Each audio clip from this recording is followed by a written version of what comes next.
Subject on board. Leave the rest to us.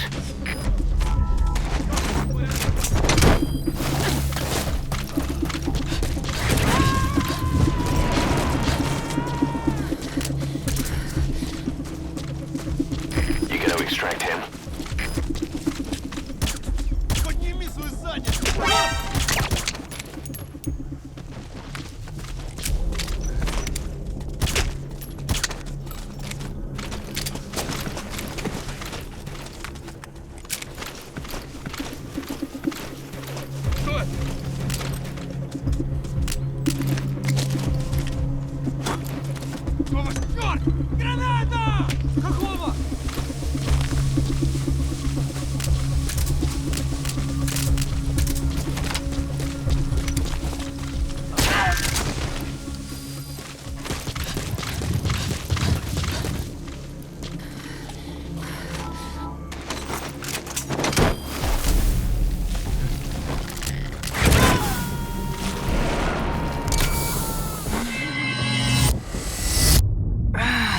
Subject on board.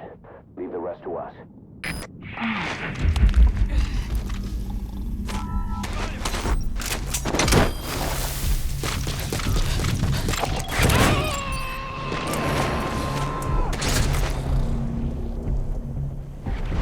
He's coming too. Roger that.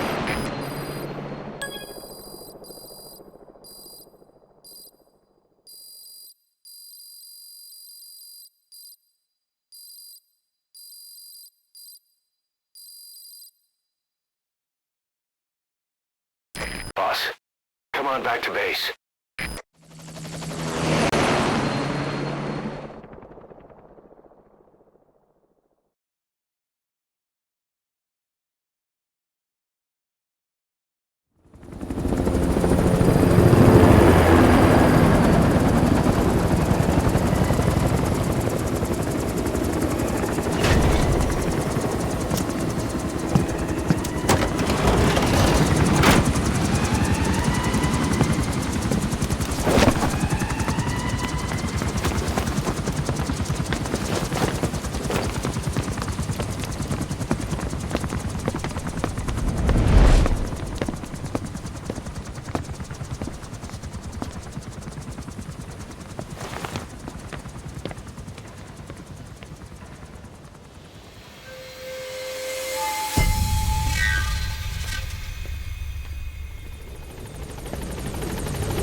There's been an accident in the boys' quarters. A pile of steel pipes gave way and crushed one of the kids. The boy named Ralph.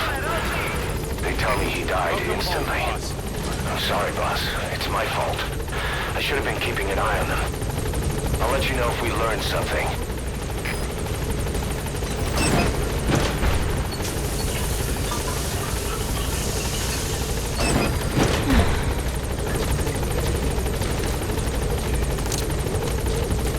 Thank you for getting rid of them.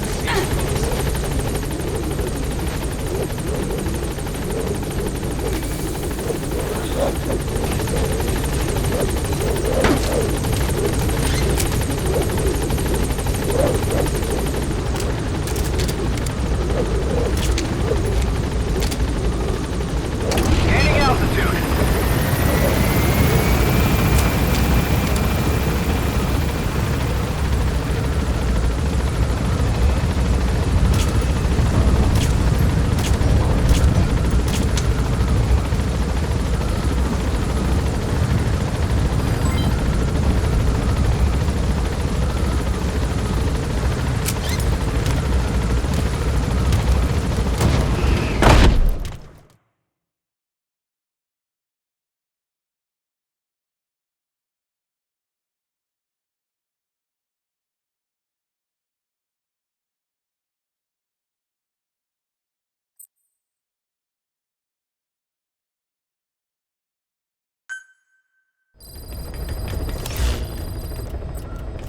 boss. Your heroic deeds appear to have earned the respect of other PFs. Now you'll be able to infiltrate rival PFs' FOBs without having to worry about their nuclear deterrent. Go get one over on these guys who've escaped retaliation thanks to their nukes.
About the pathogen spreading through Mother Base. You've seen everything we've got on the outbreak. What's your opinion? Textbook symptoms of vocal cord parasite infestation. And judging from this casualty list, it is the Kikongo strain, meaning a breed of parasite that triggers symptoms upon detecting pronunciation specific to Kikongo. So our Kikongo-speaking staff are at risk. Quite so. He's right. All the victims do speak Kikongo. So they can survive if they just use another language. There is no guarantee. You're only dealing with the Kikongo strain. Other language strains may be present. You well know he was teaching them languages from all over the world. The Devil's House. Nzoya Badia Bulu. There is no way to know how many strains he has at his disposal. So how do we keep them from becoming symptomatic? You mentioned using microbes. Use this. A type of Wolbachia. Introduced to a sample of the parasite. Wolbachia. A parasitic bacteria that colonizes the parasites, turning male to female and preventing copulation. We must cultivate more. What have you done with the infected bodies? Cremated to stop the spread of infection. But we did keep a few for study. Good. Take this sample, grind it to a pulp, and introduce it to the larvae now nesting in the dead. The Wolbachia will multiply rapidly within those larvae. They're soldiers, not some petri dish. Conventional cultivation methods will take too long. Subject on board. Leave the rest to us. Those larvae and vaccinate your men. Kikongo speakers first. This is the fastest, surest way. No one is to speak a word of Kikongo until the Wolbachia are safely inside them. I will He's coming too. Roger that. in detail on site. You have the appropriate facilities. Yes, but Do not worry. I made a pact with your bête de Holone on the honor of the Dene. I speak no lies. keep an eye on him. Will do. Follow me. I'll take you to the medical team. Now, we must wait for the Wolbachia to multiply in the larvae. How is the disease transmitted? If it's carried by insects or rodents, then... There is no intermediate host. So... The vocal cord parasites lay their eggs in the larynx of the host. Most hatch and migrate to the lungs, but some are transported to the mouth through ciliary movement, mixing in with saliva. Saliva. Droplet transmission. Sneezing, coughing. Any food or water containing infected saliva. It would spread fast. Indeed. And when the larvae migrate to the lungs, symptoms can resemble the early stages of a cold, making it easy to infect others. Meaning a simple conversation would be enough to pass it on. All right, so what happens after the larvae migrate to the lungs? It is as I said before. They mature by feeding on alveolar tissue. It is only then that noticeable symptoms appear in the host. And by that point, it's too late. He's infected everyone else. It's one hell of a weapon you've created. That is what Blag Anna wanted. Something that would spread easily. In truth, he's not the reason. But we will discuss that another time. The Wolbachia have multiplied. We're preparing to extract them and begin vaccinating. But is this really the only way? Sure, it'll prevent infection, but the cost? You would rather remove their vocal cords? No. Tactical communication's the linchpin of what we do. What if we were to ban the use of Kikongo? Insufficient. First, there's no guarantee that only the Kikongo... You gotta extract him? Second, there is the matter of how the parasites lay their eggs. Before they can copulate, they must be exposed to the pronunciation of a specific language for a period of time, like a container filling with water. But the duration between when the container is full and when the copulation actually begins varies from case to case. In other words, even That's the target. if it stops speaking, As a countermeasure, it may already be too late. The only true solution is to prevent copulation through the Wolbachia, or by physically removing the affected tissue.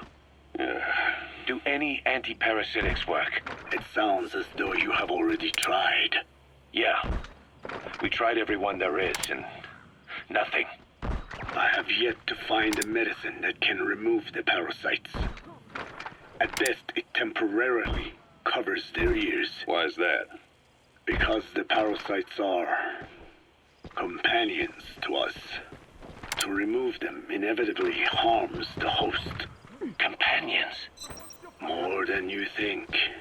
And this is why the human immune system cannot eliminate them.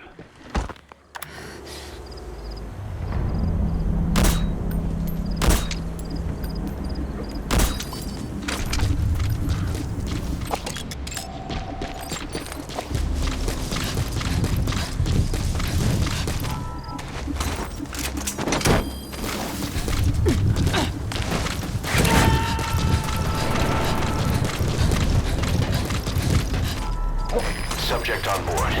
Leave the rest to us.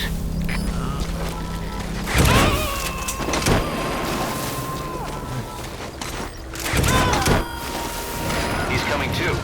Roger that.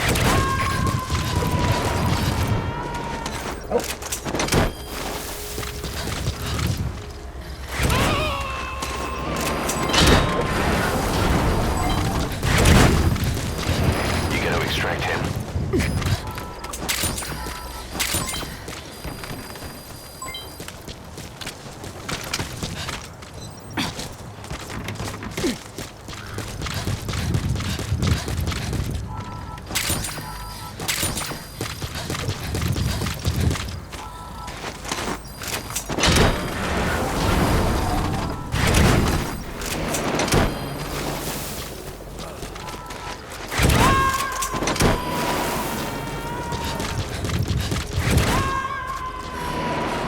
Subject on board. Leave the rest to us.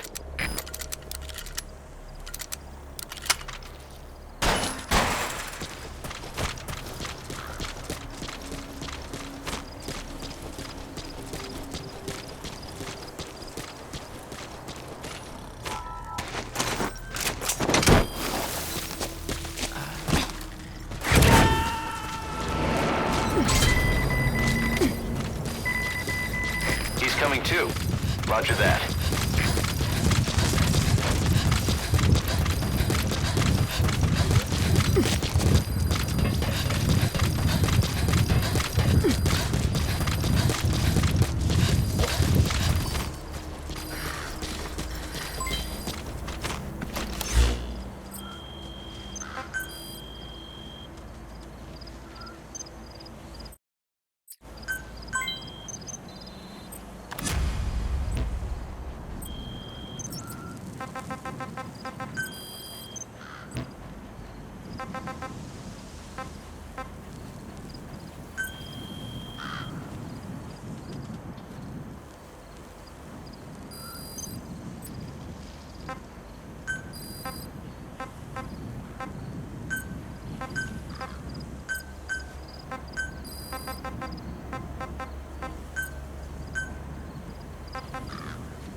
targets.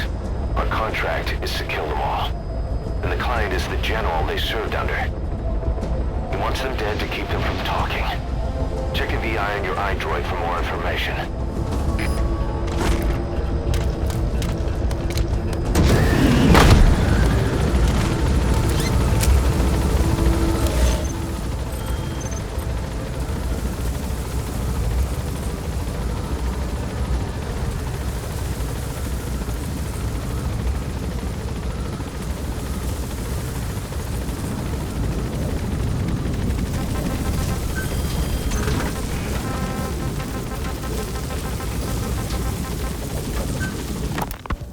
We've inoculated the staff with Wolbachia to keep them from becoming symptomatic. That should also contain the infection.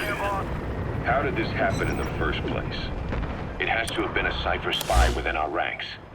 If this is so, then why the Kikongo strain? If their intent was to wipe you out. Skullface said the remaining English parasite was close to the boss. If this latest strain was his doing, he wouldn't have tipped his hand. It is possible someone brought eggs onto the base without knowing. Stuck to their shoes, clothing. Now that makes the most sense to me. That's from Pepe Plantation. The eggs come The from... targets are mixed in with the soldiers in that base.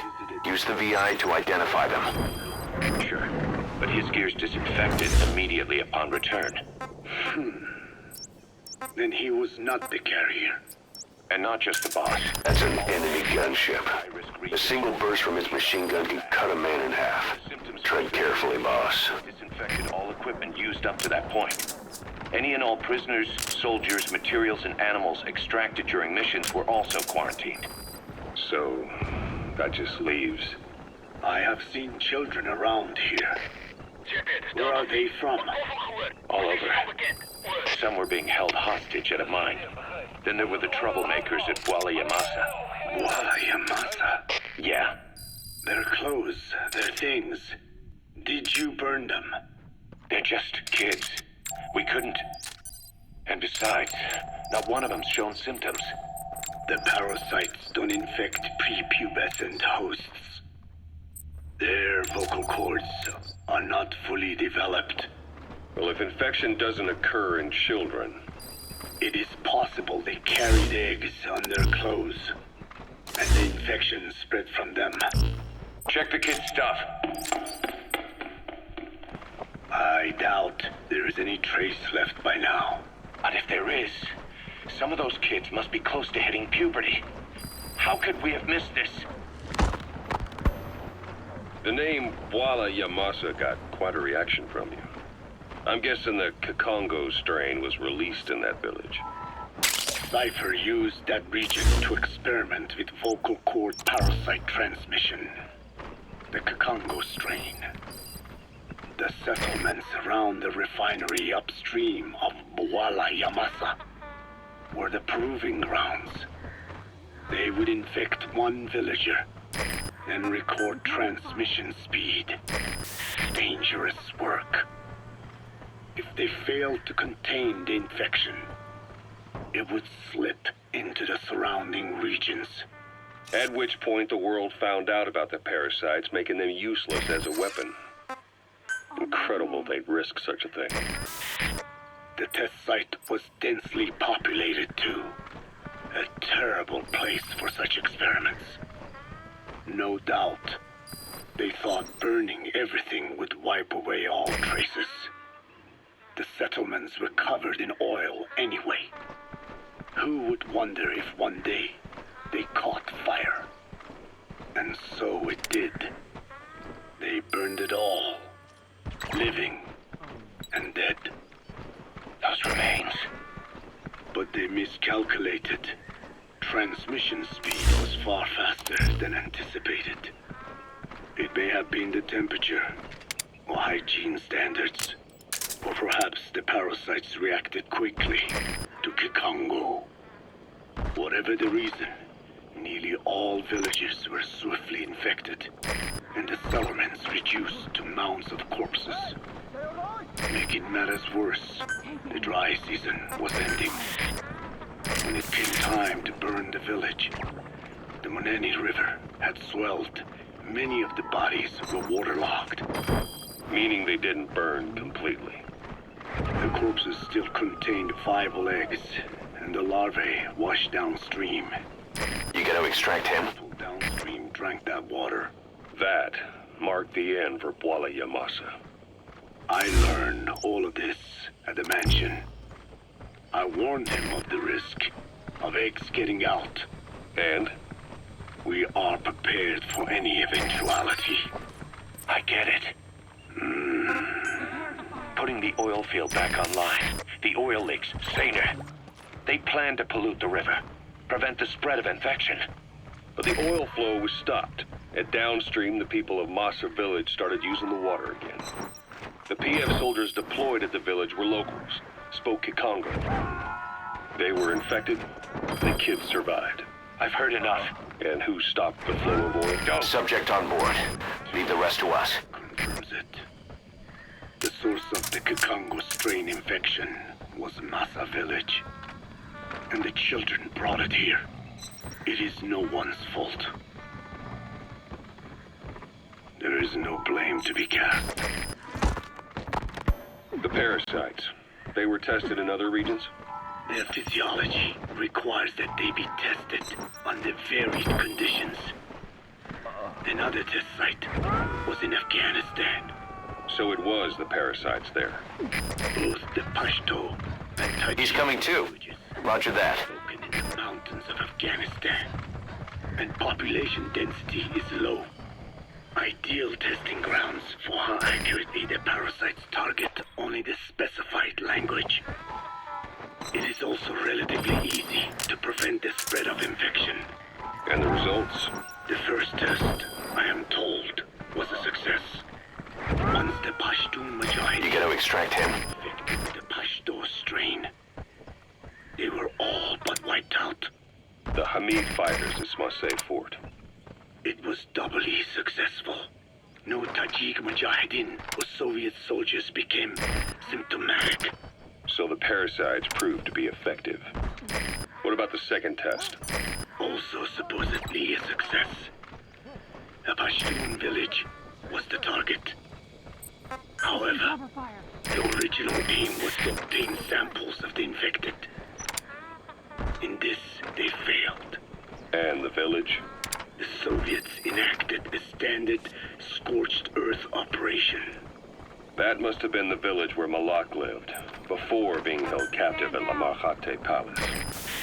Having had more time to think on it, the details shared with me may have been false. They are madmen who would do anything to cover up the truth. They certainly seem to like tossing their problems in the fire. As a boy, Subject on board. Leave the rest to us. went up in flames. Perhaps that is what fuels his fixation. Our contract is to eliminate the target. Your Wolbachia stopped the infection all right, but I still don't get it. He's coming too. Roger that. Males to females. I know they're only bugs, but Extracting the target. Our contract was to kill the target. But I'll go with your decision. Nematodes are infected with 5 targets remaining. why? Head for the Kugenga mine. cell cytoplasm of the host, even in the egg cells, with the result that the offspring are born infected. Mother-to-child transmission. You gonna extract him? Wolbachia cannot nest in sperm because they do not have cytoplasm. So even a successful infection of a male ends after a single generation. This means the Wolbachia must resort to maximizing the population of infected females. Sounds like an ethnic cleansing campaign on a tiny scale. Gender change from male to female is their survival tactic. So more females means more Wolbachia carriers so it can keep thriving in the following generations. But the parasites in a human host are supposed to be a mating pair. If there's no male, there'll be no offspring at all. It's killing itself. Slow down. This tactic is intended for environments where a single male can copulate with multiple females. Originally, the Wolbachia did not infect the vocal cord parasites. I created a mutated strain, modifying the Wolbachia so that it could infect monogamous pairs. The Wolbachia's greatest multiplying tactic, the male-to-female change, worked against itself in the monogamous parasites, just as you said. Then, I performed repeated selection of Wolbachia strains until I achieved 100% certainty of male-to-female conversion. Creating female-female pairs, unable to reproduce. And you say the Wolbachia affects the host of the host, that is, us, cutting off our means to reproduce? It is almost certain. Of course, we will not turn female. After all, mammals possess no natural gender-changing function. But some Wolbachia strains can cause cytoplasmic incompatibility in the host. Is that some cell deformity? Put simply, it means the altered sperm of infected males kill the female's egg on contact. And that's happened to us? Yes. And yet, what occurs in humans is not just simple CI. To date, there are no cases of Wolbachia affecting humans. The fact that this strain causes this effect, is it the vocal cord parasite's affinity with humans? I do not know enough to say for sure. So the parasite warps the host. Reminds me of what Skullface said. It is the way of all organisms to create their own optimal environment. Just look at you and this base. Organisms that cannot do this are doomed to extinction. The difference with parasites is that their environment is another organism. That creates a connection between life and life. Parasitism, symbiosis, or death. In this way, the host too is challenged to adapt.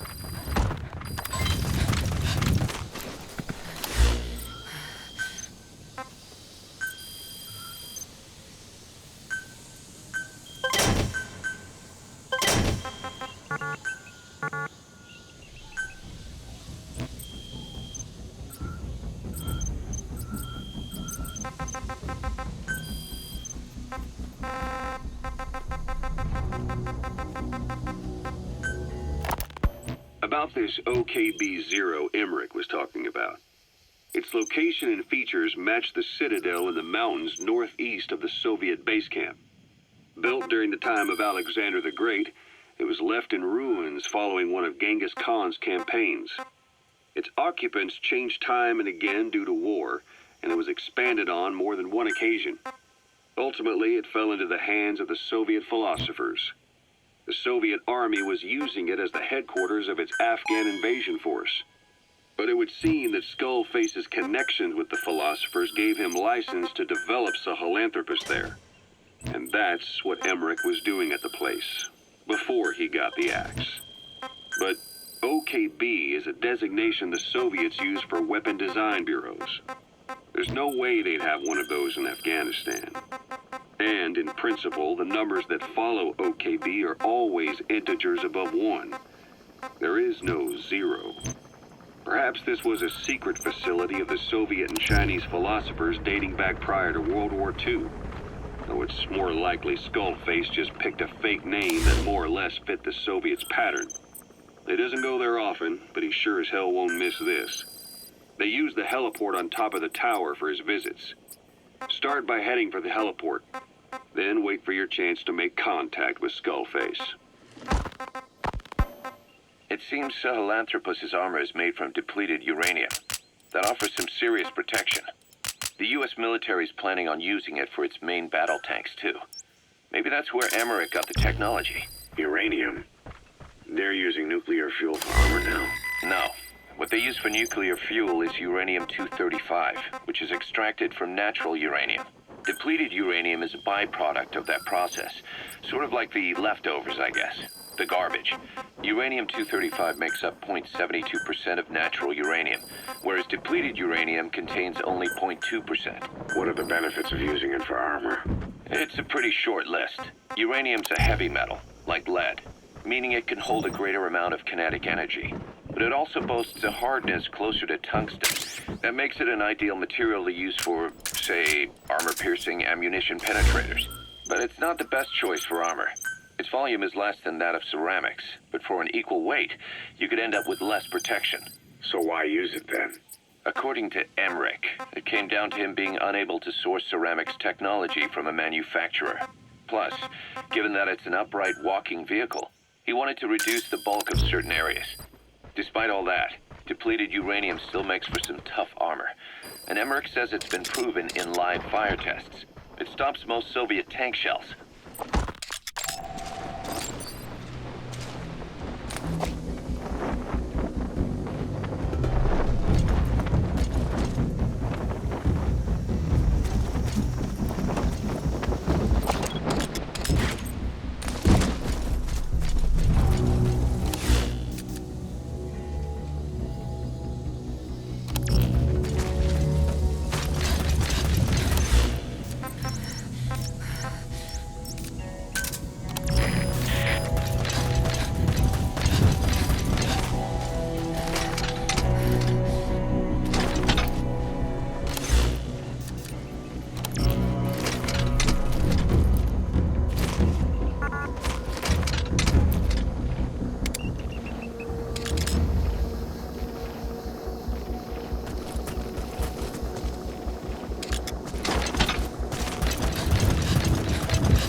Talk. Where are your friends?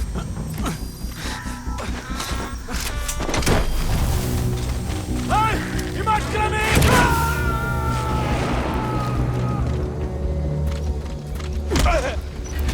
Subject on board.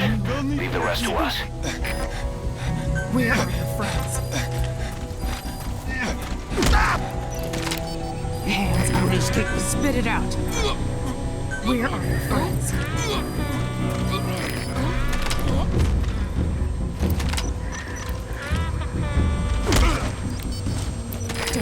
Ik wil niet, trek niet. Spit it out. Where are the others?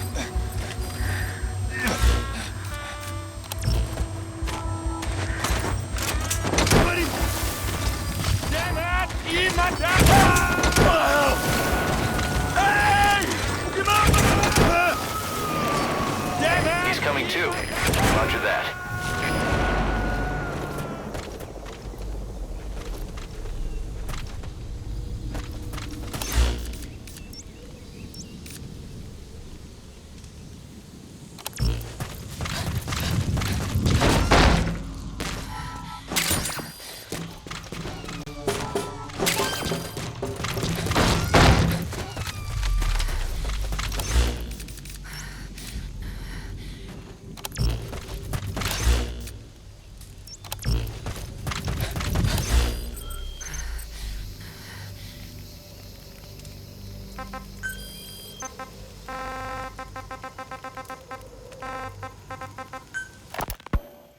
Emmerich didn't go with depleted uranium for Sahelanthropus's armor because of its strength.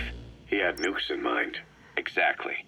It's meant to use its body as the fuel component for a nuclear weapon.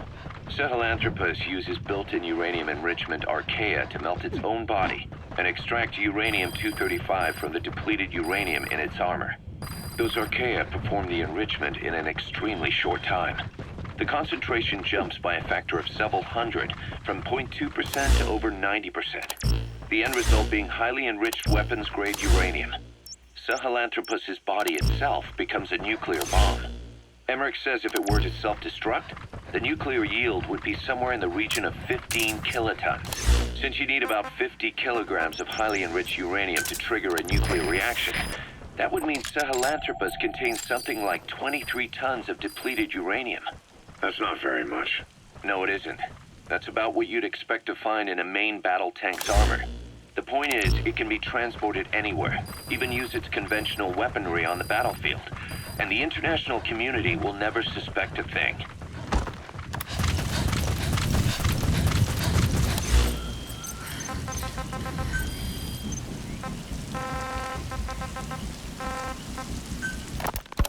I just received word from the R&D team and the transport team out of Afghanistan.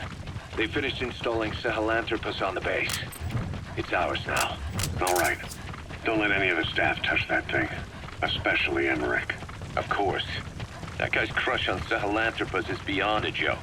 Guess he really wants to see his tech stand on its own two legs this time. That's not gonna happen. I know it. So you've got no plans to make it operational again? Damn right. Boss, I want to hear it straight from you. Hear what? What the hell do you want with that thing? The drive is busted. It's not like it has a nuke on board. Even if the metallic archaea could turn it into a nuclear weapon, all it can do is self-destruct. Sahelanthropus just isn't a weapon anymore. It'll draw unwanted attention without even being a deterrent. I know. The weapon's development strut sank 2 feet under that thing's wake. That's 1 year's drop in a single night. We've started on reinforcing the strut, but there's no guarantee it'll hold up if a storm hits. I know that too. Boss, why keep it? It's a mark. Us diamond dogs, we don't have a country to call home. That means we have no past, nothing to prove that we lived. Every one of us threw it all away when we came here. Sahelanthropus is a symbol to show that the likes of us brought at least one crisis to its end. A mark in history. So we can't just fade away. It's of no practical use to us. But we still need it. A symbol of what we've done. I'm glad I sounded you out on this. Snake, on behalf of all of us, I want to thank you. I don't need gratitude. I need security. Keep Emmerich away from that thing. Roger that.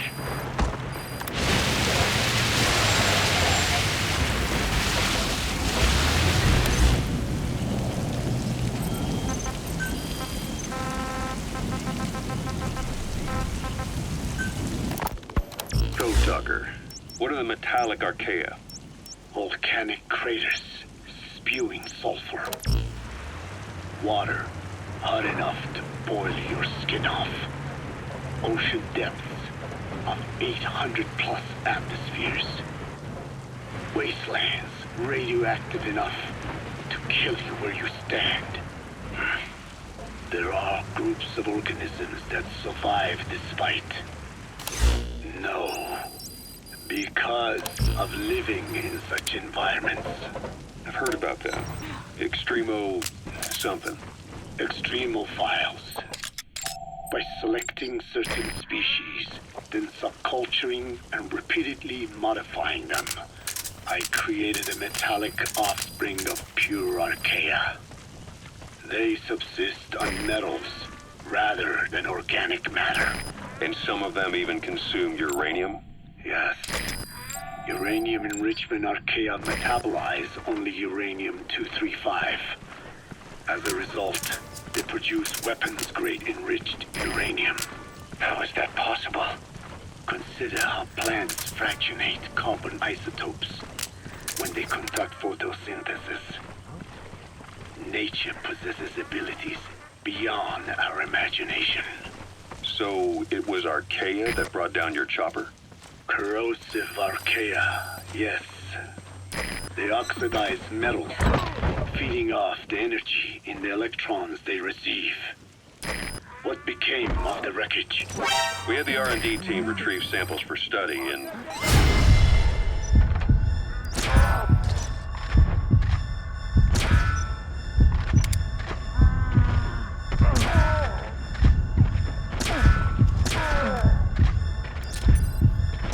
airtight plastic containers, of course. Prudent. We shall extract archaea from it in good time. They should help you fight back against Black Anna. Any chance we could start now? It doesn't have to be a lot. I might just have another use for it. If it's only a small amount you need. You gotta extract him. I'll get the R&D team to assist. Let's go. South Africa was previously suspected of developing nuclear weapons. It already had a conspicuous presence at the UN because of apartheid and its armed expansionism. But when neighboring Angola and Mozambique became socialist countries,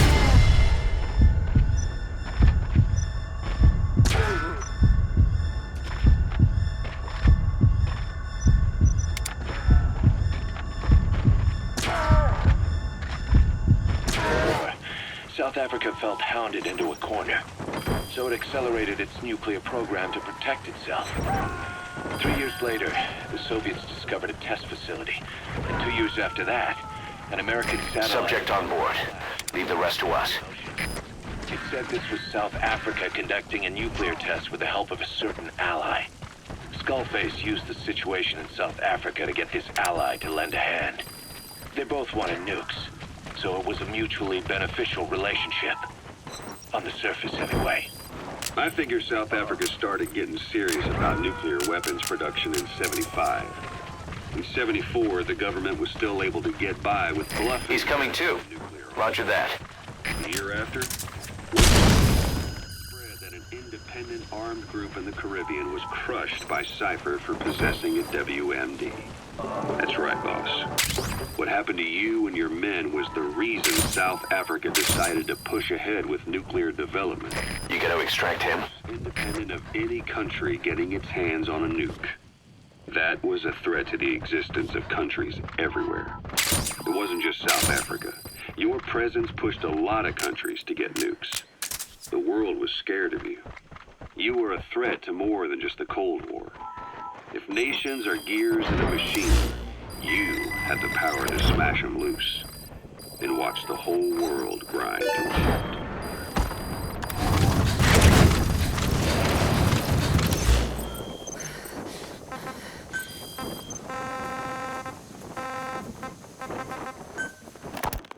Emmerich uses externally powered legs of his own design.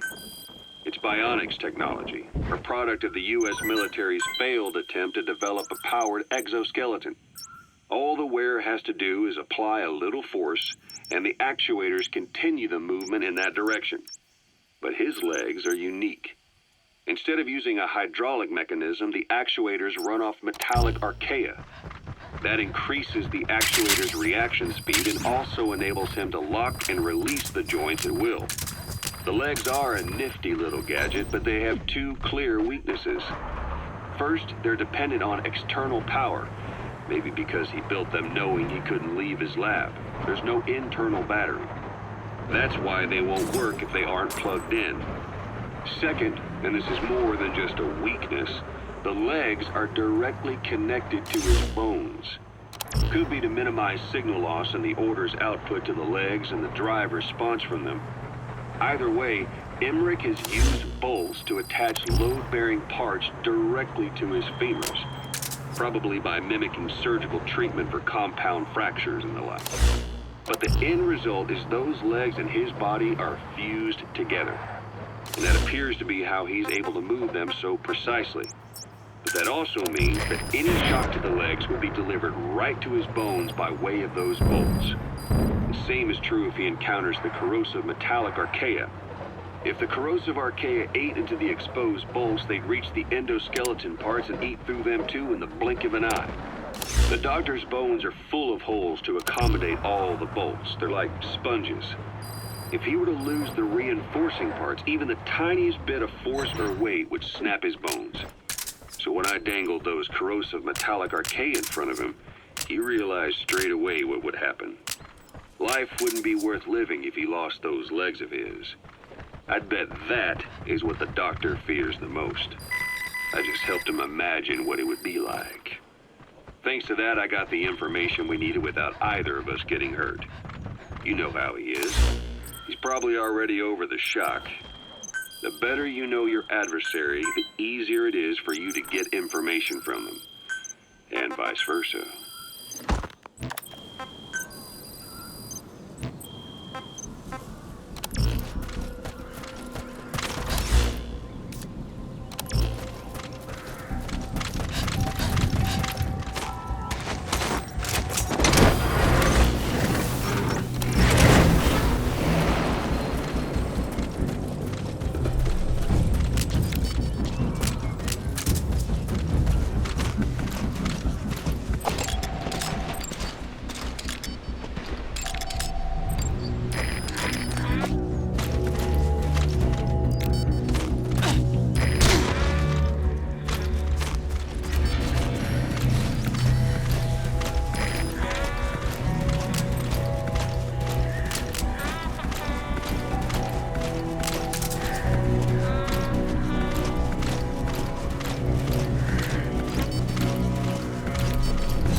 Talk. Where are your friends?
subject on board. Leave the rest to us.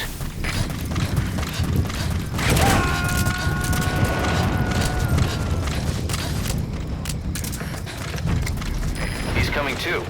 Roger that.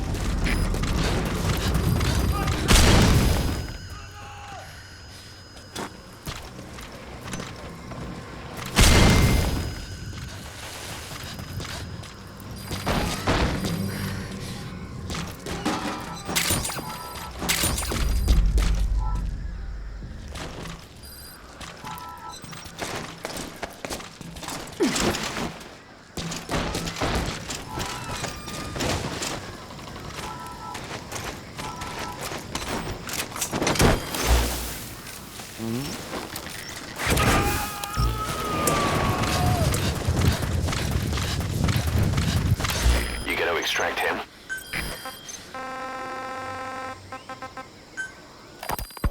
You said that the nuke Skullface was trying to spread around the world were equipped with a failsafe. Something that could shut them down at will. His will. Quite so. After all, he needed a guarantee that fire simply turned back on him. So how can that be stopped? Because the current trigger, that is, the detonator, is a complete black box design. Any attempt to dismantle it causes it to melt in seconds, using the propane archaea. The design ensures that no detonation is possible unless it disengages the lock. So he had a way to disengage it remotely. Precisely. The client simply presses a button. At that moment, the detonator begins transmission with a surveillance satellite. The satellite reports to him how the client is trying to use the nuke. If he does not object, the lock is disengaged. But if it's a risk to him in any way, The detonator melts down. The same is true if detonation does not occur within a preset time after the lock is disengaged. The nuke is rendered useless. Who the hell would buy something with strings attached like that? The client would never know until the moment they actually try to use it. Likely, it will explain the time delay and the detonator's needing time to activate. And he only intended to sell to technologically primitive groups in the first place. let me guess. He claimed it was defective and offered a replacement. Shady as any used car salesman. Skullface shakes your hand like a friend, using the other to control you like a puppet. This is how he works.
Roger that.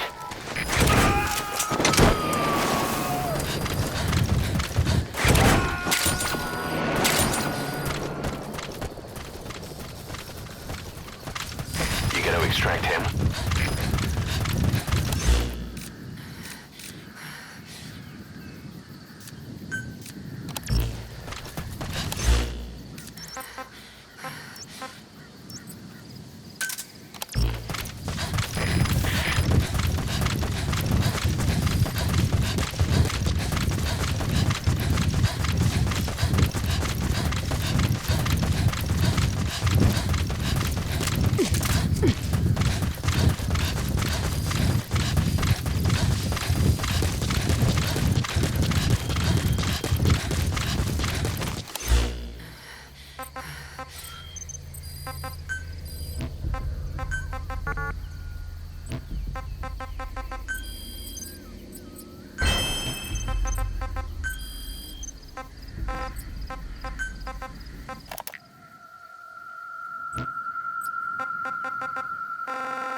Code Talker.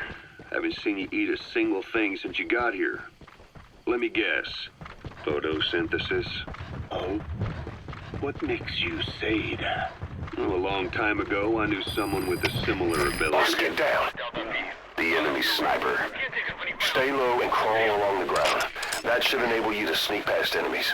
I supplied them with water, and in return, I receive sugars they produce when exposed to light. It isn't just my skin either. The parasites also act as my eyes. They have replaced many of my internal organs as well. It is thanks to them that I live on after over a century.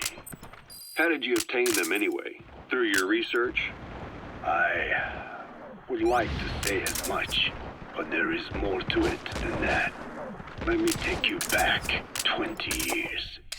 I had hit a dead end with my parasite research.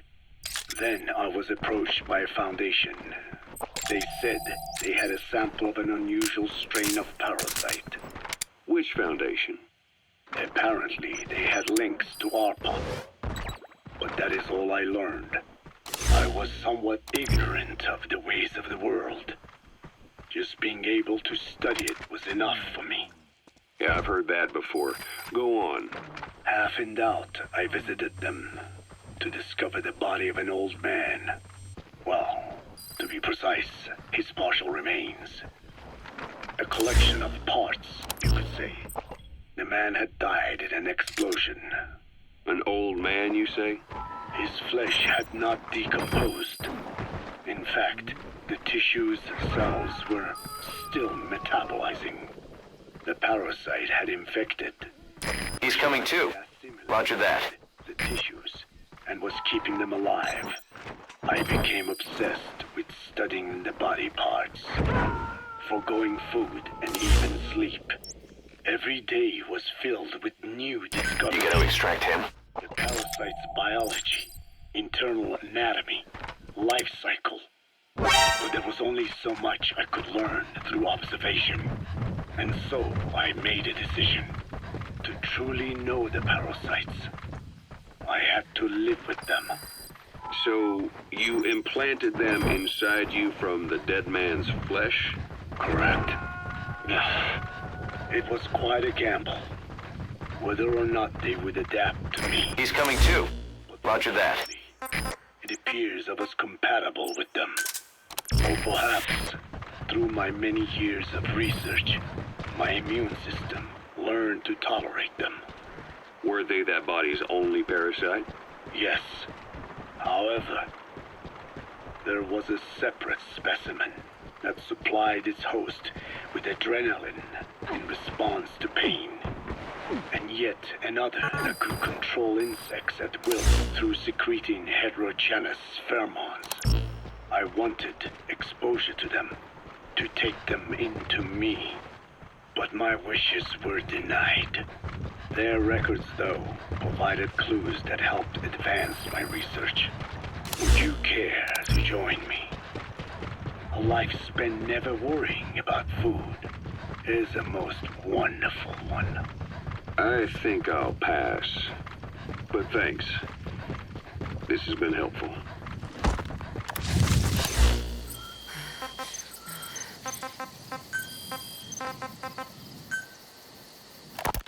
Skullface has finally burned out. The world is rid of his existence at last. Was he still alive? You could say that. But you could also say he'd been dead for decades. What's that supposed to mean? Biologically speaking, it's hard to say how much was his life. Side effects from the treatment? No, the primary effect. Keeping a dying host alive as long as possible. That is the whole point. But in the end, he grew too dependent on his children. As if he had any other way to keep on living. He first underwent parasite therapy before the Soviet Union became his home. His body was horribly burned. You've reached the mine. 5 targets are being held captive at that outpost. The VI on your iDroid will show you where they are. Even his lungs. Only through repeated therapies could the parasites keep him alive. Most of his life became something the parasites gave to him. And then he lost the ability to die. That is correct. The parasites live on past the host's death, still aiding cell composition. At that stage, there is no way to extract them from the host cells. There is no way of knowing when the last cell of Skullface's body would die. The only choice was to burn the whole thing. And his children, along with it. And I am one to talk. When my life is snuffed out, I expect you to treat my body the same way. And when I burn, I will truly be one with my children for the first time. You say there were 3 English vocal parasites. According to Skullface? Yeah. Skullface had 2 of the English strain with him. You burned both of them. There was an oil fire. I tossed him in. So that just leaves 1. And you tell me Skullface said he used it. He said it was very close to me. Very close. One of your comrades. Or someone ordered to kill you. Or he could have been speaking metaphorically. Metaphorically? Close to your spirit. Close to your heart. Someone who either loves you or despises you. The second one. Makes a long list. Whichever it is. You gotta extract him. Skullface implanted someone with the English language strain. Who it is irrelevant. Why? I tell you what Skullface really meant. Very close to you means you will be exposed.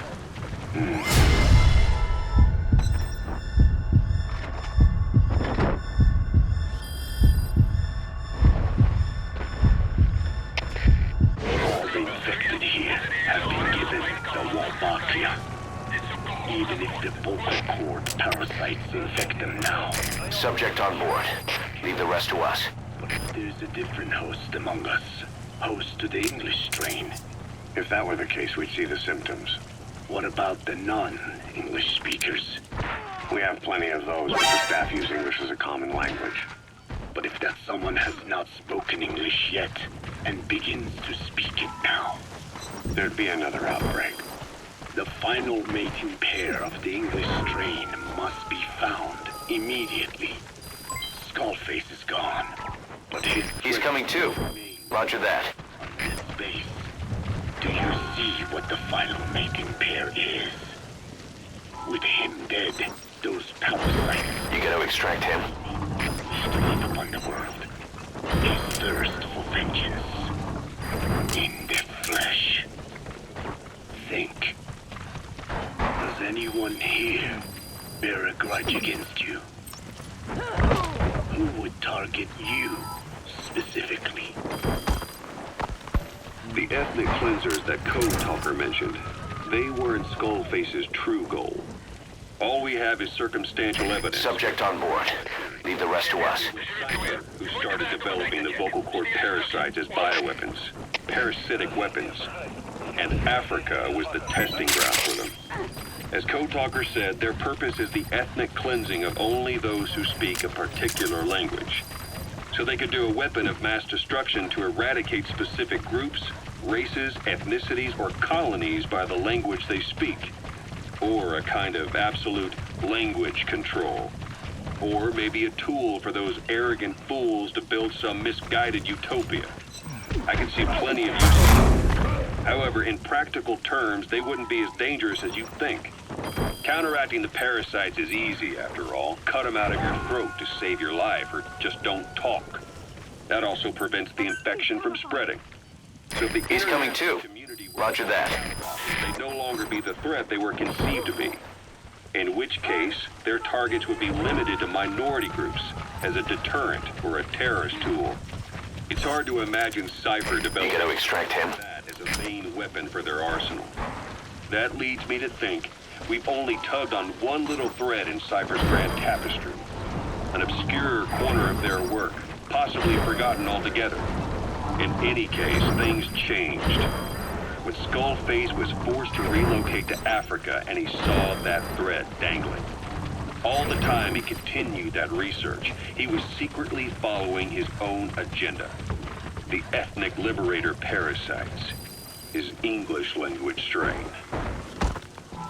Skullface said there were only 3 samples of the English language strain parasite, and I think we can believe him.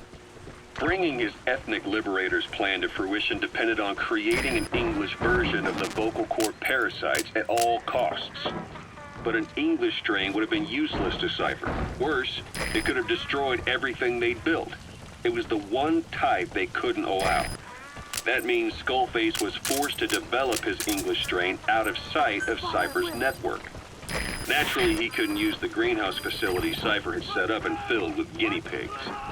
Skullface must have found some secret place to create his precious few English parasites, hiding all evidence like a man cheating on his wife. Somewhere, an entirely standalone environment. And when his plan entered its final phase, he must have made the place disappear.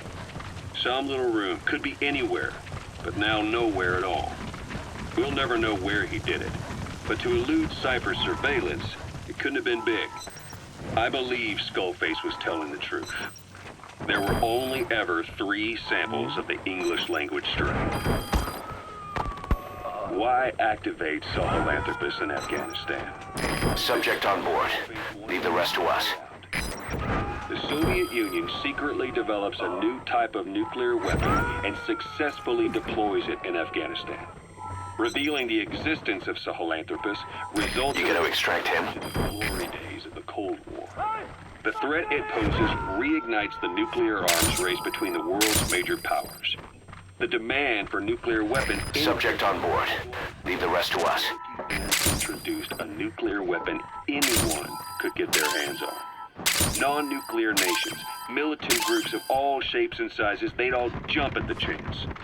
Sahelanthropus was a marketing tool to sell nukes all around the world.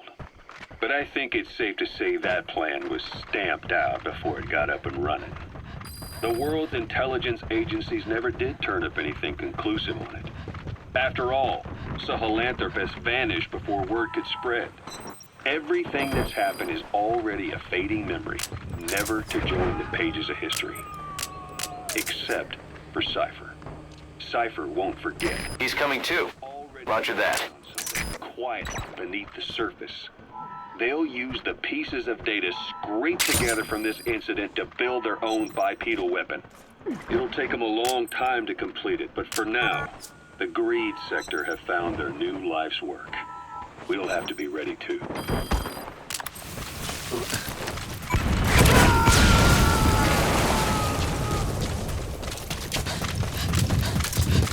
Subject on board. Leave the rest to us.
Their lives for a fistful of diamonds, huh? And what happens after that? They can't go home. They've only got two options. Heaven or hell. No, there's another. Utter heaven. Tape's rolling, boss.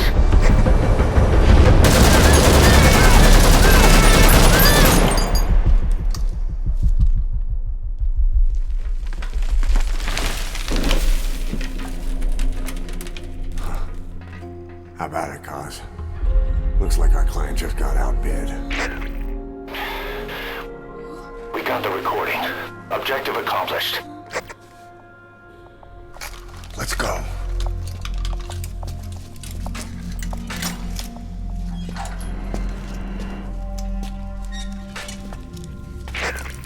We'll bring him back to Mother Base. Now, for the RV.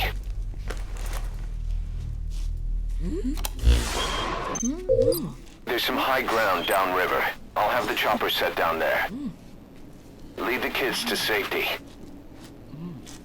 Listen, the kids don't get hurt. No matter what, you bring him back alive. Exit the cave and turn left, then pass through the swamp and follow the river downstream.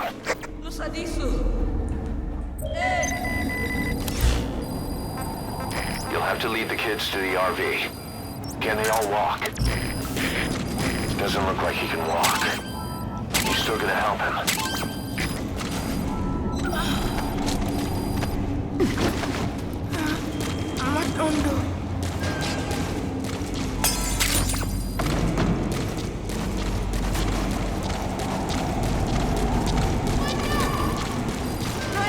You're not seriously leaving him there. Boss, if even one of those kids die, the mission's a failure. Be careful.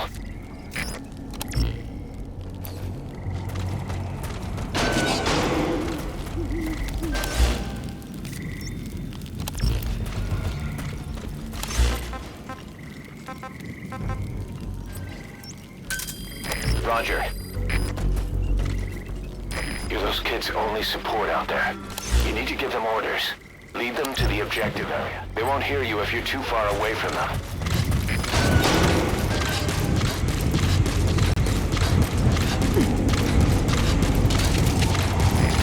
This is B-Quad. Arriving shortly at LZ.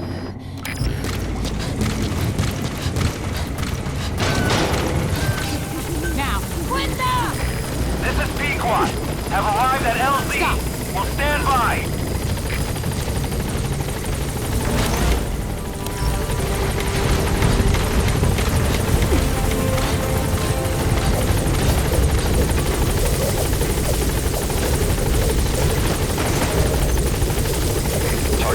extracted.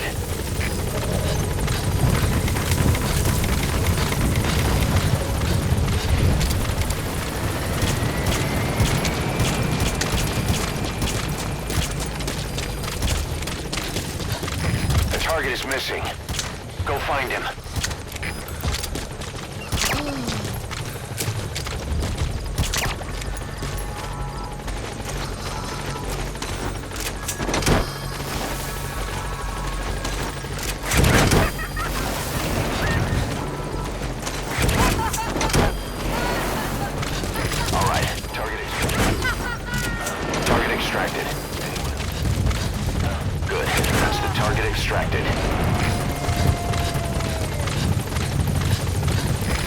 Extracted. All right. Objective complete. Now you just need to safeguard the target. Get on the chopper.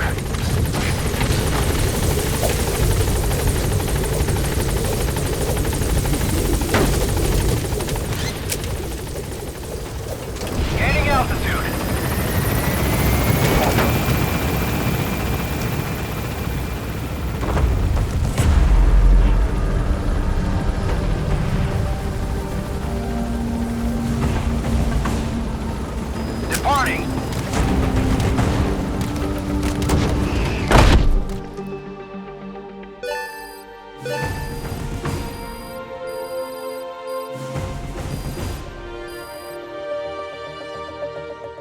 Mission complete, and how?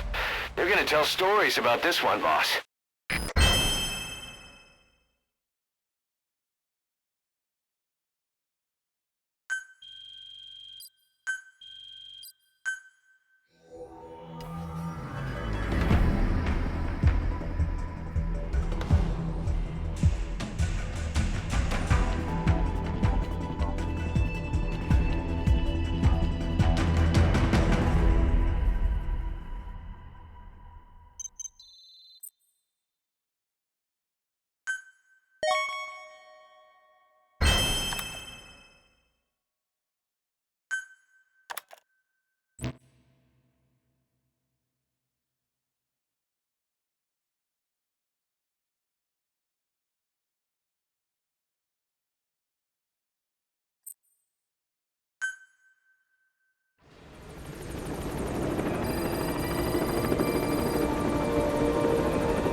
What you thinking, boss?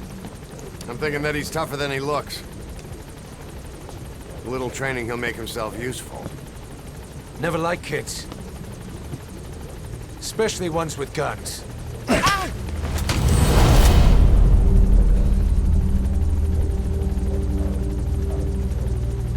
See, kid's a natural.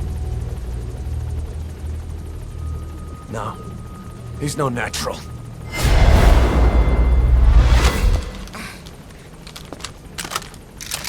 Far from it.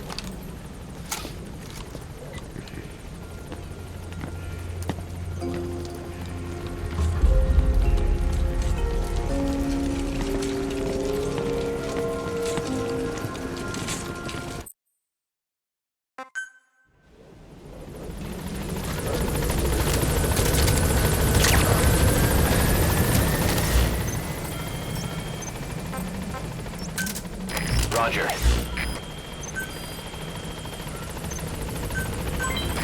This is Pequod, on station at LZ.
Capture the White Mamba, the child soldier's commander, and bring him back to Mother Base. First off, head for Voila Yamasa.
Extract him.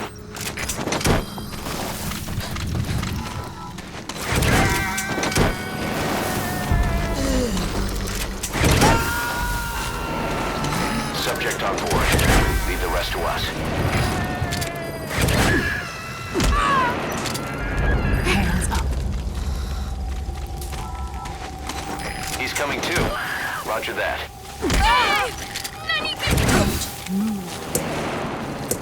Talk. Where are your friends?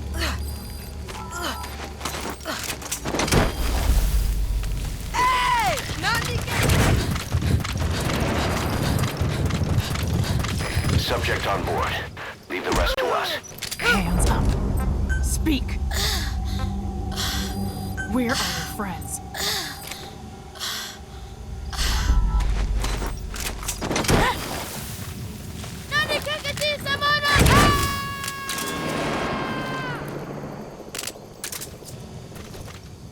He's coming too. Roger that.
Subject on board. Leave the rest to us.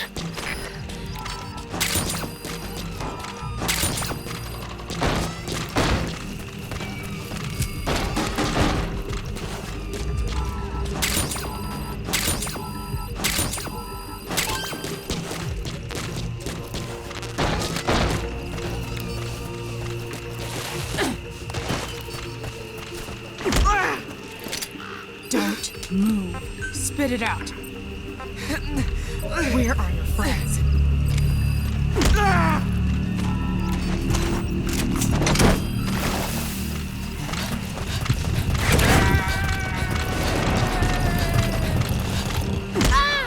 Hands up.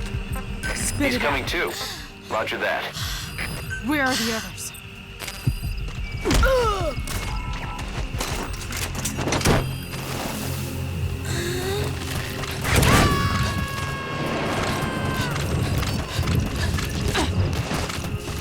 You gotta extract him.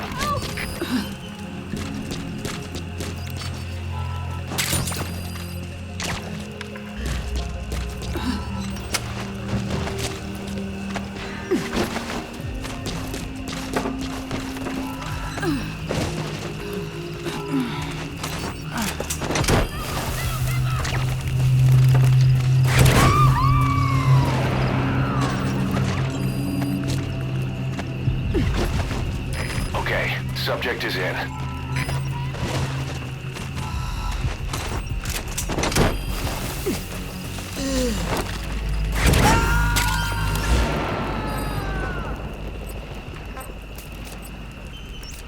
Subject on board.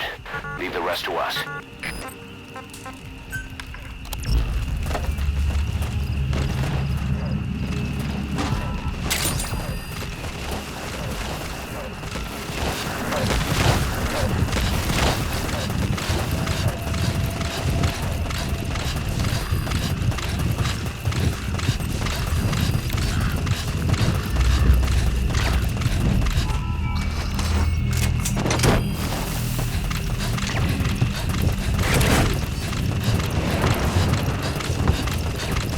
He's coming too. Roger that.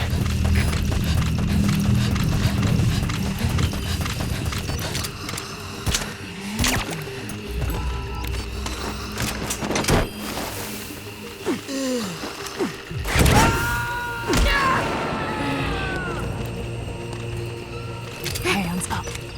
You gotta extract him. Don't move.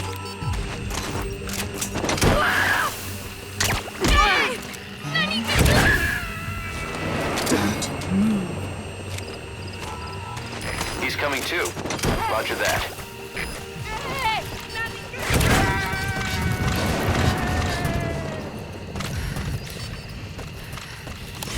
Subject on board. Leave the rest to us.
There. That's the target.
Roger that.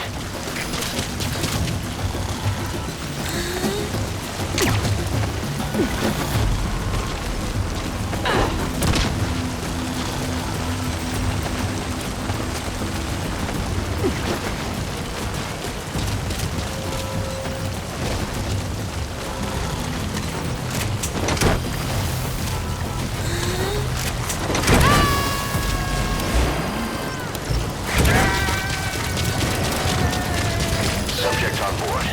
Leave the rest to us.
Looks like school's out.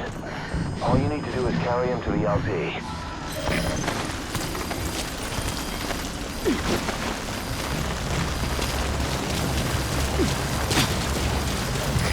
This is B-Quad.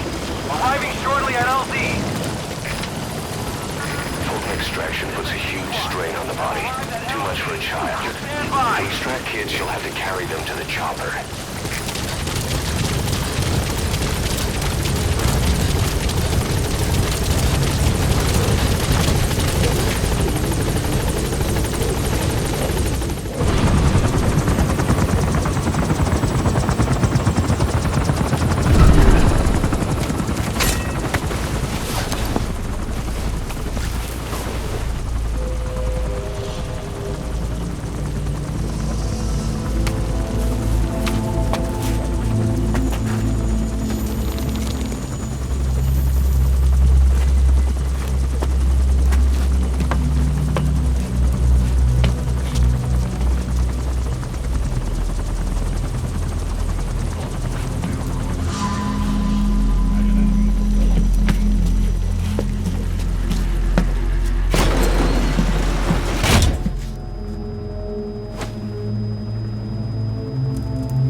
Yes, mission complete. Boss, that was exceptional.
Roger. This is B-Quad. Arriving shortly at LZ. This is B-Quad. On station at LZ.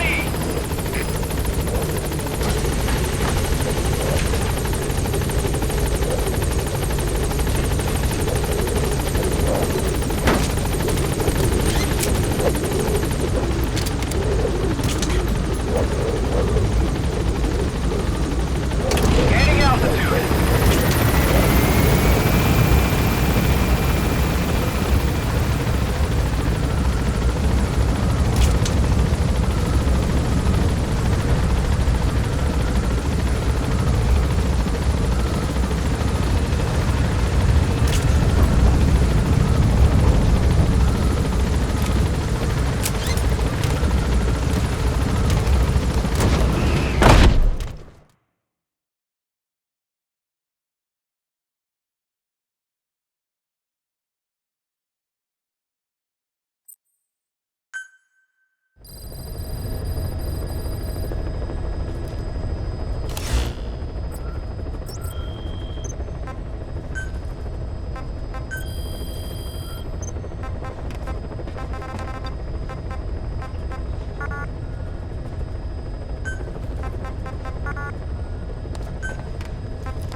contact with the old man known as Code Talker.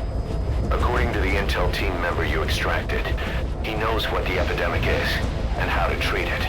You'll find him in a mansion deep in the valley beyond the forest. He's a high-value target who's probably involved with Cypher's research.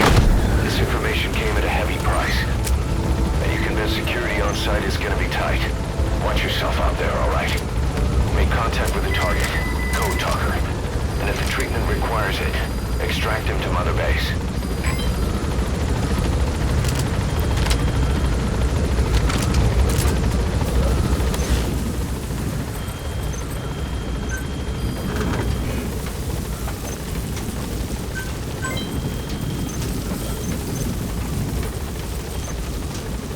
That's the mansion where you'll find Code Talker. Be careful you see every day in the African wilderness. It was built by a local warlord. Must have lived a life of luxury. Until his government conspired to murder him. Local legend has it that his ghost roams the area around the mansion seeking revenge. None of the villagers dare to go near the place. Crackpot superstition. Or a rumor designed to keep prying eyes away.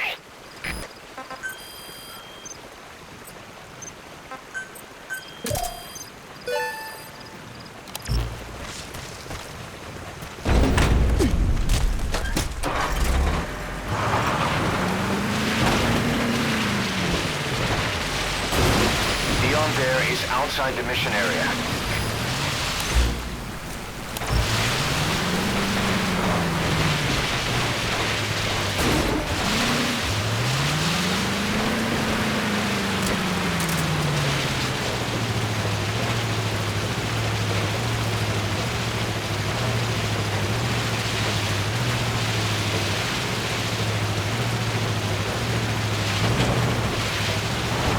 No sign of the enemy.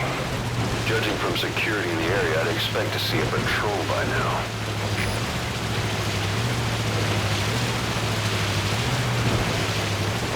Missed. Have a bad feeling about this.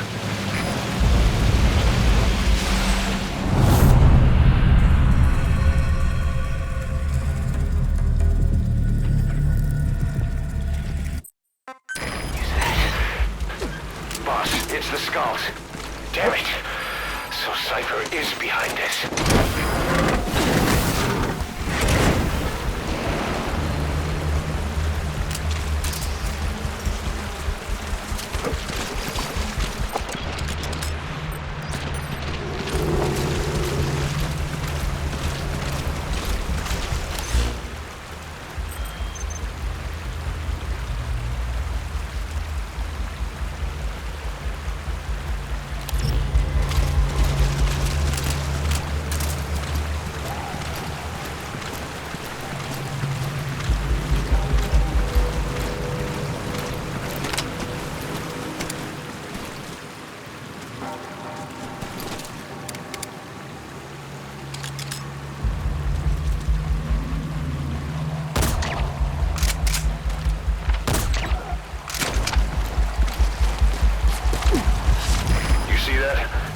Sniper vanished into thin air. Just like quiet. If you can't mark them, there's no way to tell where they'll strike from next.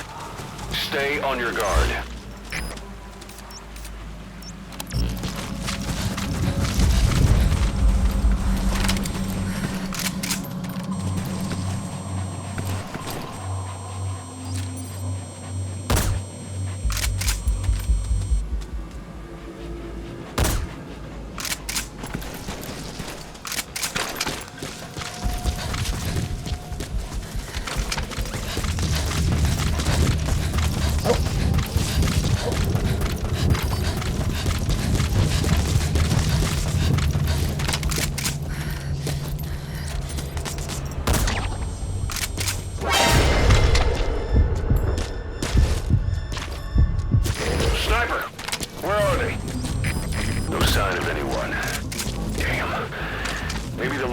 Ghost is hanging around after all.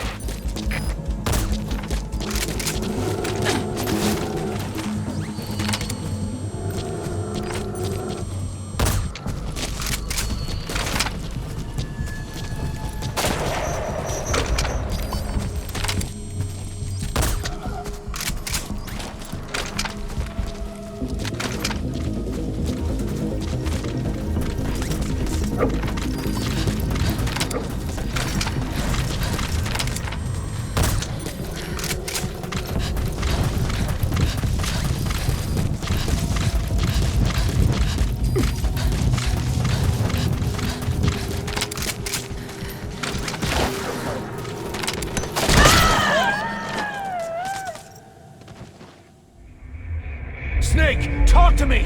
Snake!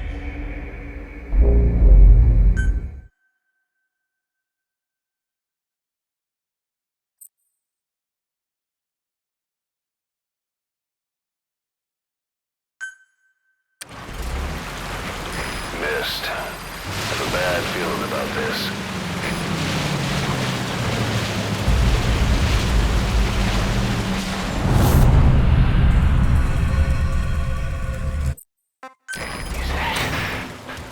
Boss, it's the Skulls.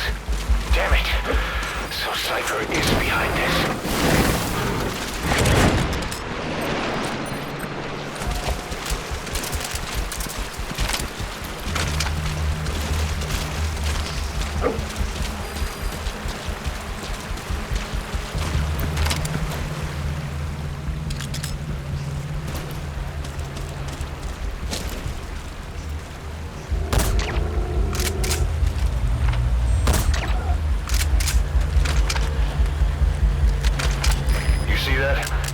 Sniper vanished into thin air. Just like quiet. If you can't mark them, there's no way to tell where they'll strike from next. Stay on your guard.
That's where you'll find the target's code talker.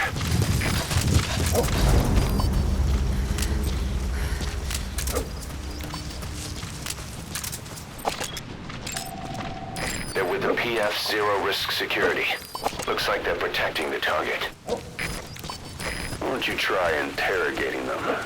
They might know the target's exact location.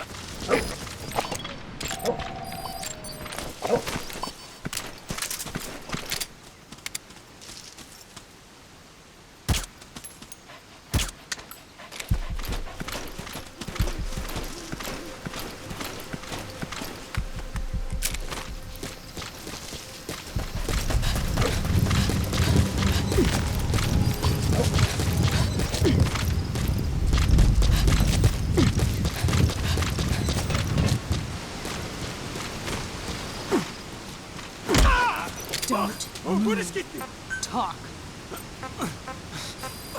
iDroid information updated. There's more than one entrance. How do you plan on sneaking in?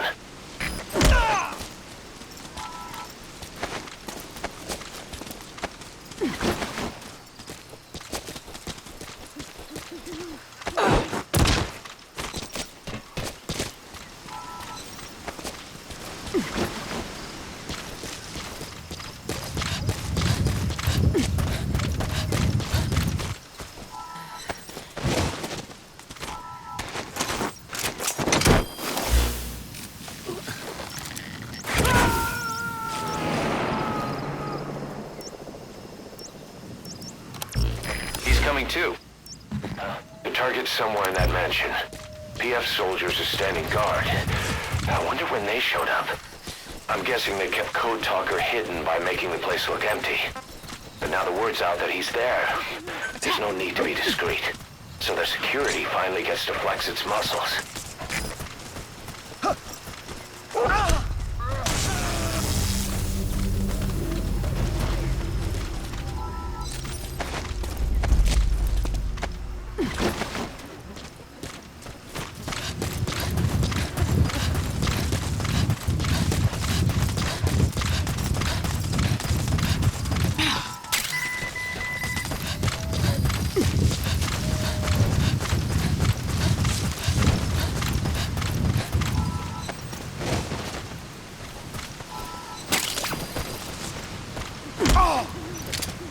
Hands up.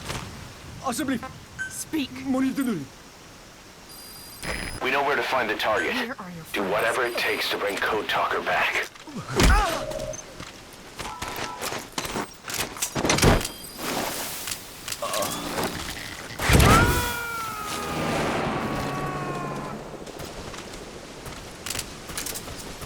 You gonna extract him?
Don't. Ik wil niet prikken.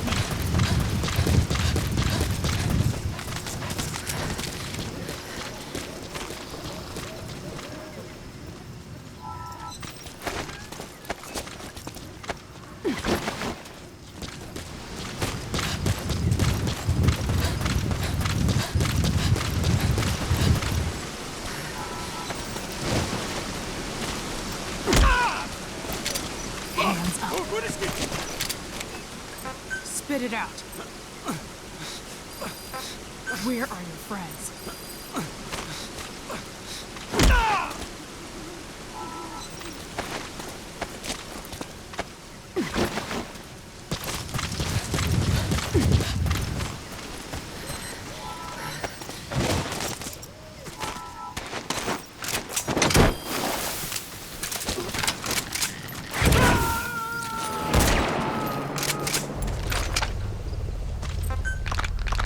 Subject on board. Leave the rest to us.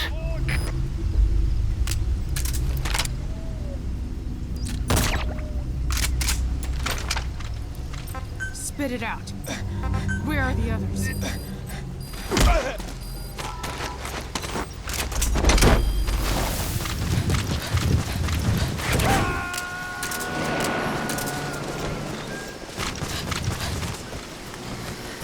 He's coming too. Roger that.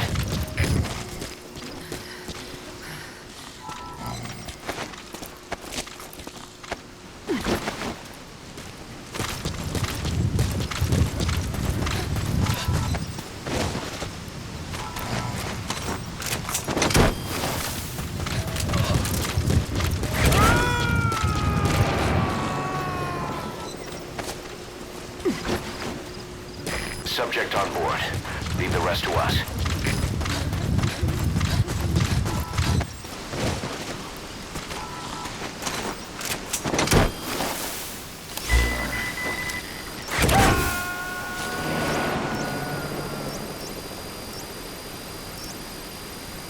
You gotta extract him.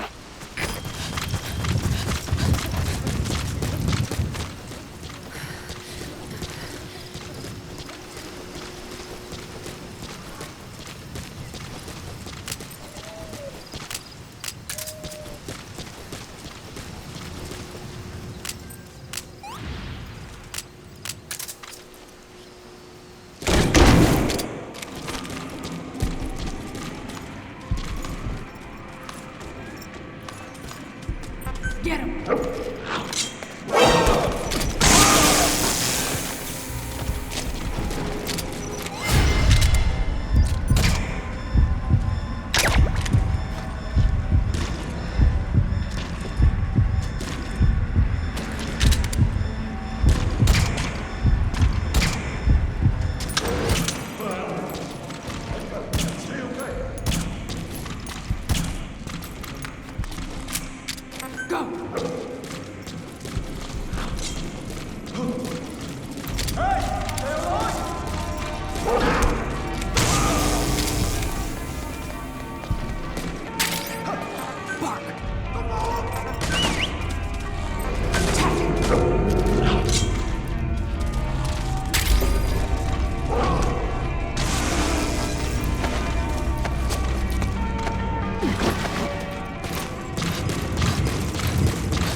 Subject on board. Leave the rest to us.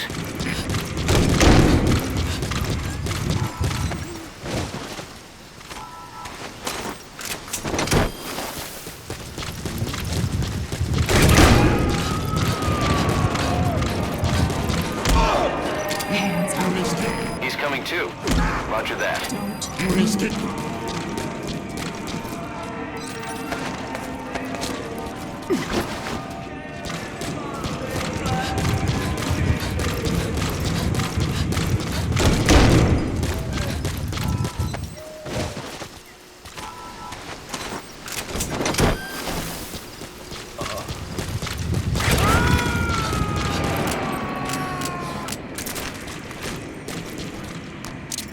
Subject on board.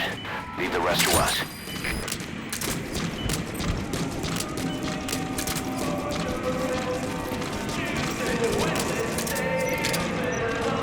Talk. Where are your friends? Talk. Where are the others?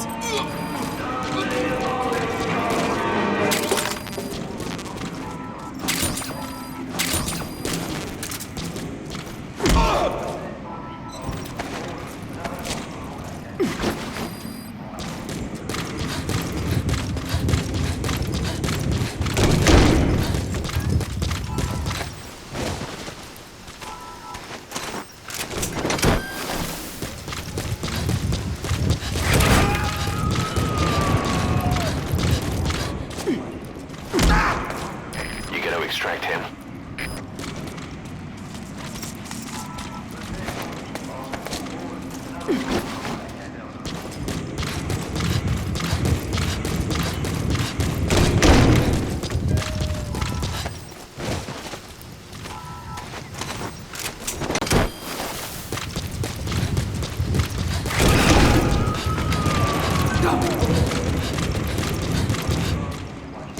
He's coming too.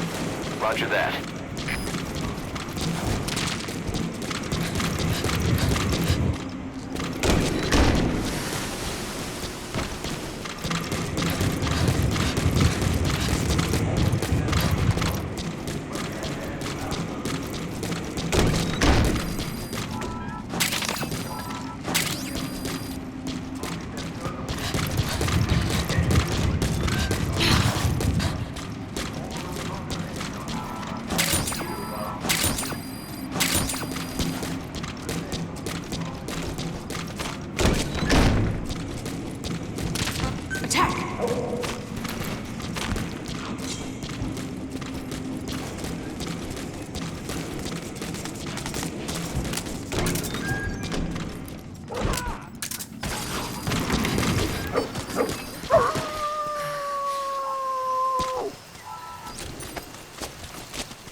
Speak! Where are your friends?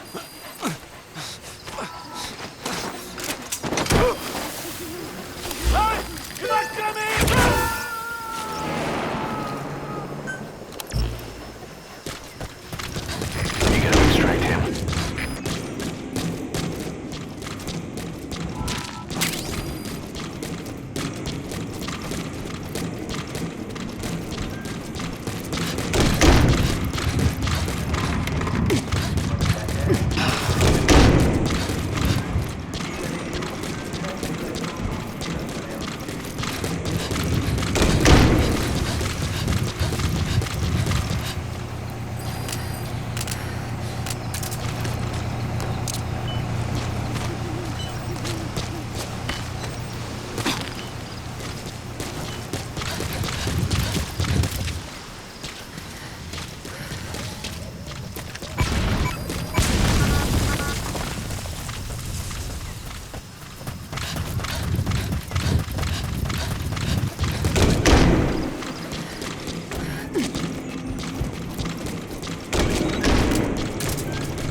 Excellent work, boss. They don't even know you're there. Keep it up.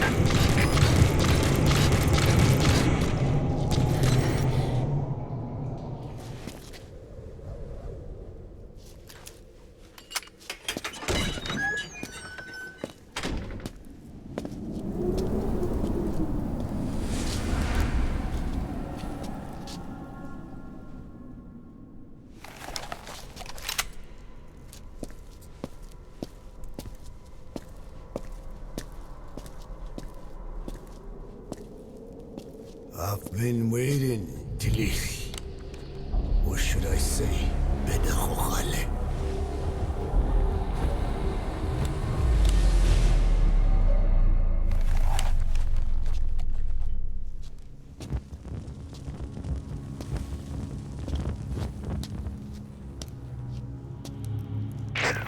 That's him. That's Code Talker. Look familiar? It's infecting my men. How do we... Silence.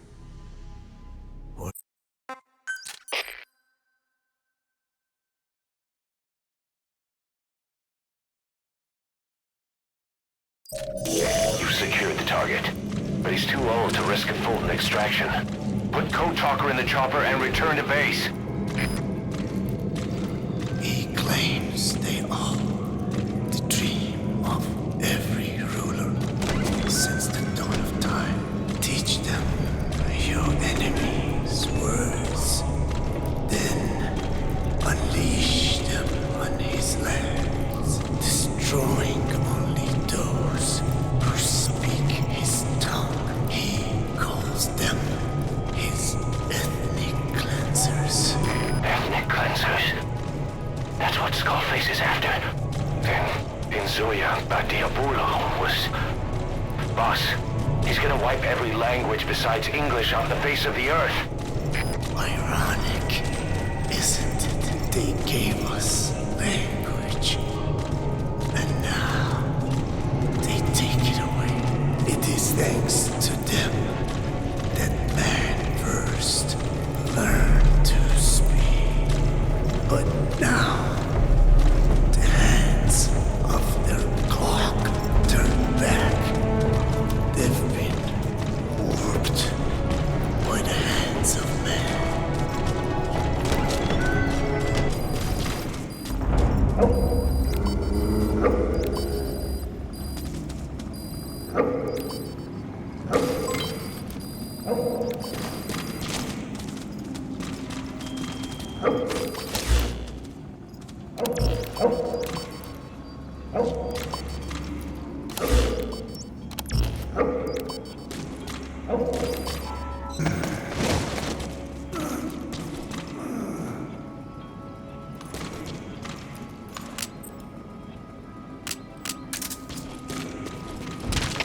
Alle troepen, dit is CP.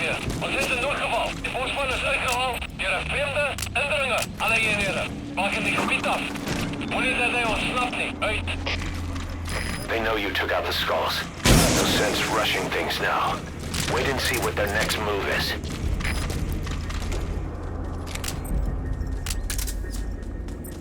Go!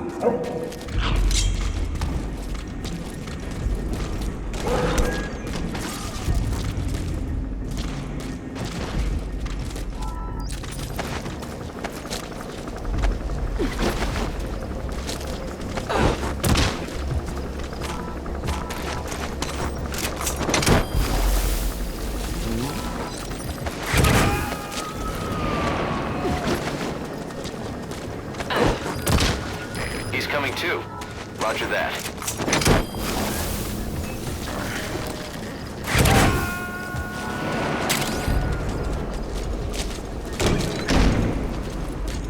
Subject on board. Leave the rest to us.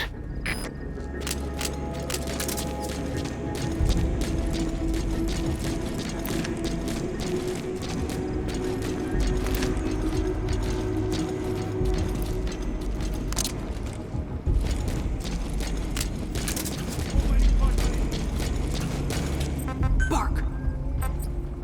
Attack!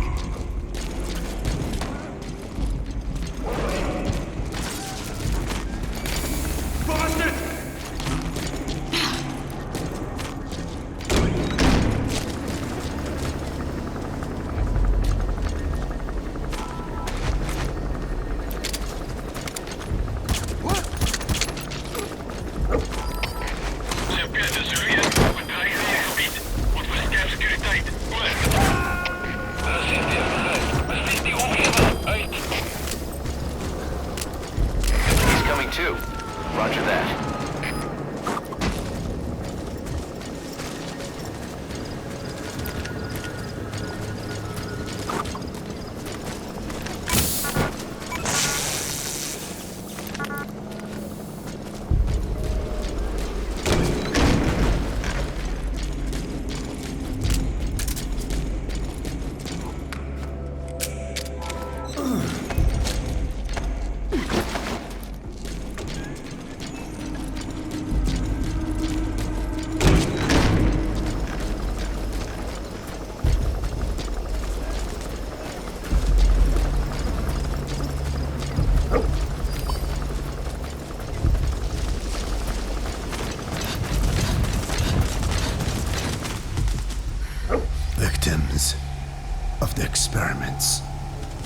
dagger implanted without my knowledge, even had I known. There is nothing I could have done. Are the MIA intel team members buried there too? Bastards. They're gonna pay for this.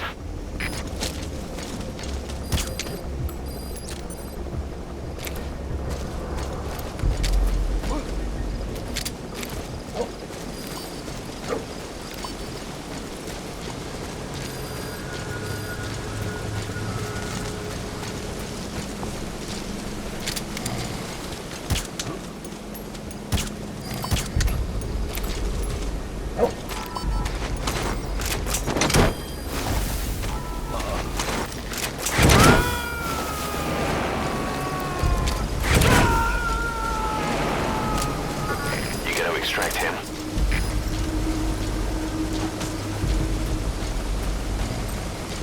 Stay.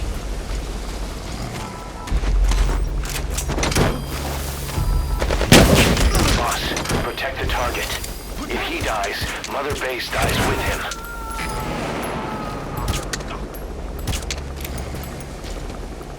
Subject on board. Leave the rest to us.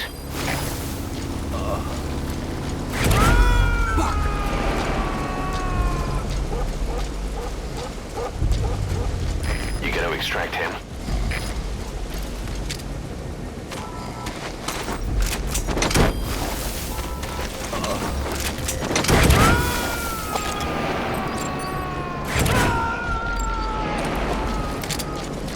Subject on board. Leave the rest to us.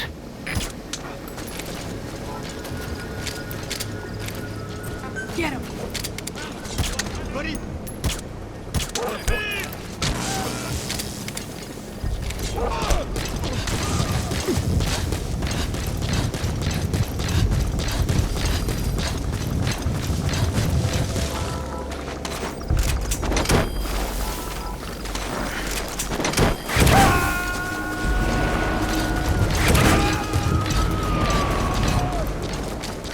You gotta extract him.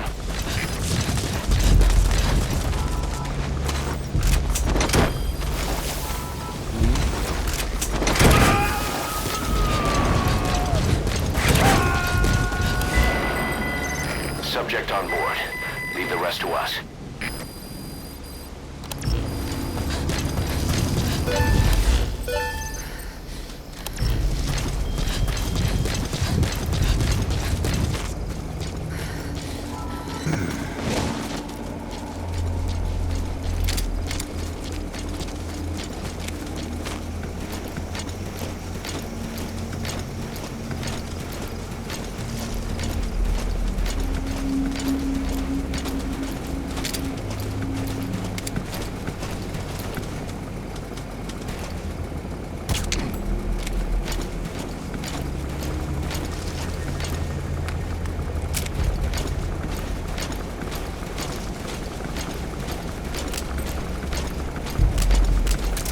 You're not seriously leaving him there.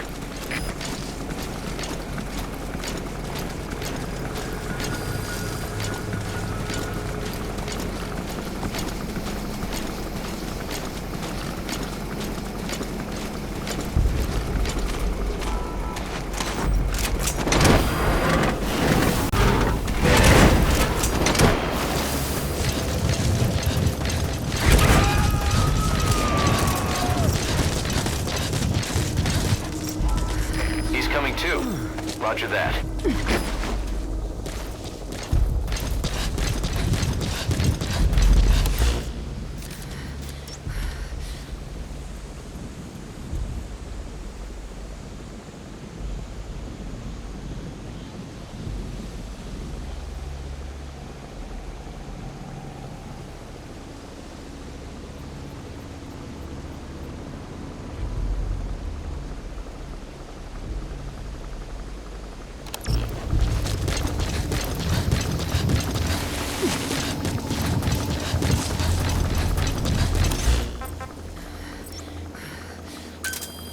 Roger.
complete. Boss, that was exceptional.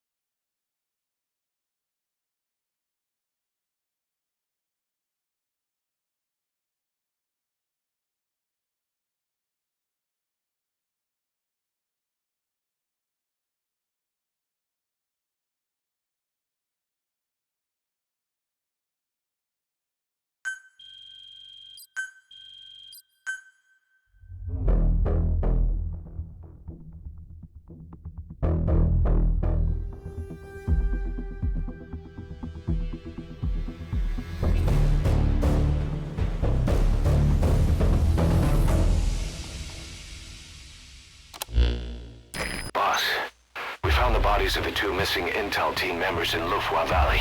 We knew we wouldn't get them back alive, but still, it's a damn shame.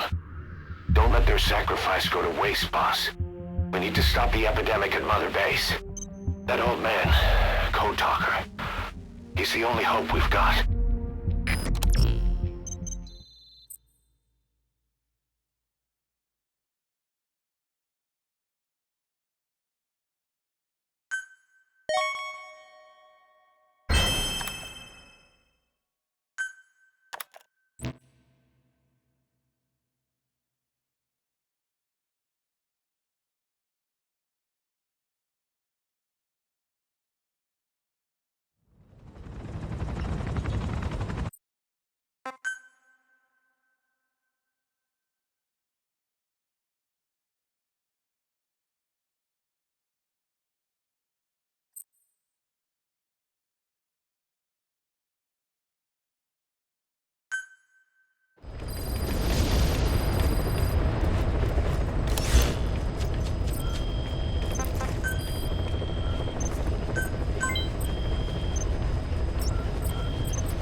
The agent that the CIA had working for them inside OKB-0 has gone missing.